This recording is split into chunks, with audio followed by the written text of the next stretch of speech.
Hello everyone, তো সকলকে জানাই আমার চ্যানেলে আরও একবার স্বাগত। তো দার্জিলিং ব্লগের ডে 2 নিয়ে চলে এলাম। তখন বাজে সকাল 7টা। আমাদের হোটেল থেকে কাঞ্চনজঙ্ঘা ভিউ পয়েন্ট ছিল কাছে, তো সেটা দেখার উদ্দেশ্যেই সকাল সকাল সবাই মিলে বেরিয়ে পড়েছিলাম। কিন্তু আকাশ মেঘাচ্ছন্ন থাকায় কাঞ্চনজঙ্ঘা দেখতে পারিনি ঠিকই, তবে মনটা কিন্তু ভীষণ ভালো হয়ে গেছিলো। ওই মনোরম পরিবেশে সকালবেলা হাঁটতে কিন্তু বেশ ভালো লাগছিল। তো আমরা ঘুরে ঘুরে চারপাশটা একটু এক্সপ্লোর করে নিলাম। আর তখন সবাই ওখানে মর্নিং ওয়াক করতে ব্যস্ত। যেহেতু আজকে সাইট সিনে যাব, তো তারপরে আমরা হোটেলে এসে তাড়াতাড়ি ব্রেকফাস্টটাও করে নিলাম। তারপর বেরিয়ে পড়লাম সাইট সিনের উদ্দেশ্যে। তো সামনে জ্যাম থাকায় ড্রাইভার একটু আগেই নামিয়ে দিয়েছিল, তো আমরা হেঁটে হেঁটে পৌঁছে গেলাম জাপানি টেম্পলসে। তো উঁচু থেকে কিন্তু এরকম ভিউ দেখতে আমার বেশ ভালো লাগে, তো তোমাদের সাথেও সেটা একটু শেয়ার করে দিলাম। বাবা মাকে তো ভীষণই সুন্দর লাগছিল দেখতে, তাই একটা ছোট্ট করে ভিডিও ক্লিপ তাদের নিয়ে নিলাম। আর এই পাহাড়ি ফুলগুলো কিন্তু কি বলবো, সামনে থেকে না দেখলে বোঝা যাবে না তাদের সৌন্দর্য। তারপর আমরা সবাই মিলে পৌঁছে গেছিলাম তেনজিং রক। তো পাশেই ছিল একটা রক যেটার নাম এই মুহূর্তে মনে পড়ছে না। তো সেখানে বাবার ওঠার ভীষণ ইচ্ছা ছিল। তো বাবার বয়সে পাহাড়ে ওঠা কিন্তু ভীষণই টাফ ব্যাপার, কিন্তু বাবা খুব ভালোভাবেই সেখানে উঠে গেছিলো। তো তেনজিং রকে এইভাবে দড়ি দিয়ে সবাই ওপরে উঠছিল, যেটা আমি দাঁড়িয়ে দেখছিলাম। তো পাশেই ছিল একটা মার্কেট, আর সেখানে পাওয়া যাচ্ছিল বিভিন্ন ধরনের জিনিস।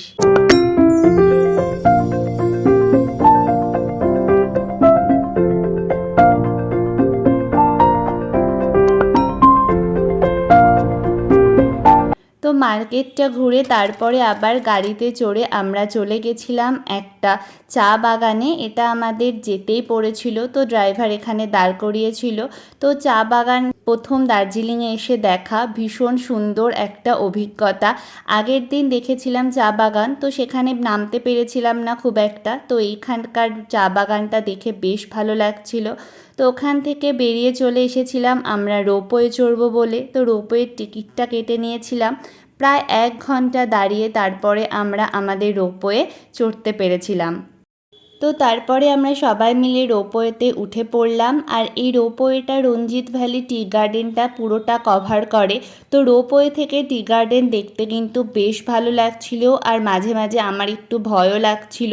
এতটা ওপর থেকে নিচের দিকে তাকালে কেমন একটা মনে হচ্ছিল আমার। তো যাই হোক, আমরা কিন্তু রোপওয়েটা দারুণ এনজয় করেছিলাম।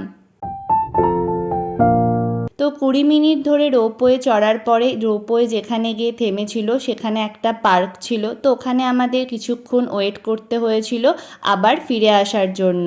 তো আসার সময় আমার শরীরটা একটু খারাপ লাগছিল, তাই ফিরে আসার ভিডিওটা তোমাদের সাথে আর শেয়ার করতে পারলাম না।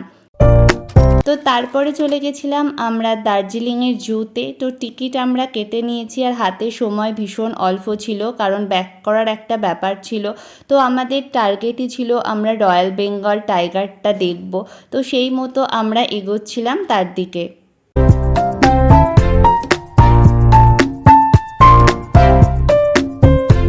তারপরে প্রথমেই চোখে পড়ল হরিণের মতো এই ধরনের একটা পশুর। তারপরে কিছু লেপার্ডও আমরা দেখে নিয়েছিলাম। আরও অনেক কিছুই দেখেছিলাম, তো সবগুলোর ভিডিও আর করা হয়েছিল না। তো যেগুলো করেছিলাম সেগুলোই একটু তোমাদের সাথে শেয়ার করে নিলাম। তো জুটা কিন্তু আমার বেশ ভালো লেগেছিল, আর ওইখানে ভিড়টাও কিন্তু বেশ ভালোই হয়েছিল। তো এই পাহাড়ি গাছগুলো ওখানে চোখে পড়লো, আর তার সাথে চোখে পড়লো এই সুন্দর ফুলগুলো। আগেও বলেছি তোমাদের আমার পাহাড়ি ফুল দেখতে বেশ ভালো লাগছিল, তাই যেখানেই ফুল দেখছিলাম একটু ভিডিও তুলে নিচ্ছিলাম। তারপরে আমরা চলে গেছিলাম মিউজিয়ামের মধ্যে। তো ওইখানে ভিডিও করা অ্যালাউ ছিল না, আমি ভিডিওটা শুরু করেছিলাম। তো ওখানকার গার্ড এসে বলল যে এখানে ভিডিও করা যাবে না। তো যেইটুকু আমি ভিডিও করেছিলাম সেটাই তোমাদের সাথে একটু শেয়ার করলাম। এই ছিল স্নো লেপার্ড, আর যার জন্য এখানে আসা এই হলো রয়্যাল বেঙ্গল টাইগার। পুরো একদম কাছ থেকে দেখেছিলাম, এতটা কাছ থেকে এর আগে কোনোদিনও দেখিনি। তো আমাদের তো জু ঘোরা কমপ্লিট হয়ে গেল। তো আজকের মতো সাইট সিন আমাদের এখানেই কমপ্লিট হলো। তারপর পৌঁছে গেলাম হোটেলে, আর হোটেলের পাশেই ক্যাভেন্টার্স থেকে খেয়ে নিলাম দুজনে দুটো আইসক্রিম। তো হোটেলে এসে ফ্রেশ হয়ে লাঞ্চ করে একটা টানা ঘুম দিয়ে সন্ধ্যাবেলা দুজনে বেরিয়ে পড়লাম ম্যাল ঘুরতে। তো ডে 2 তো এখানেই কমপ্লিট হলো। আবার তোমাদের সাথে দেখা হবে ডে 3 নিয়ে। তো ভিডিওটা কেমন লাগলো কমেন্টে জানিও। টাটা।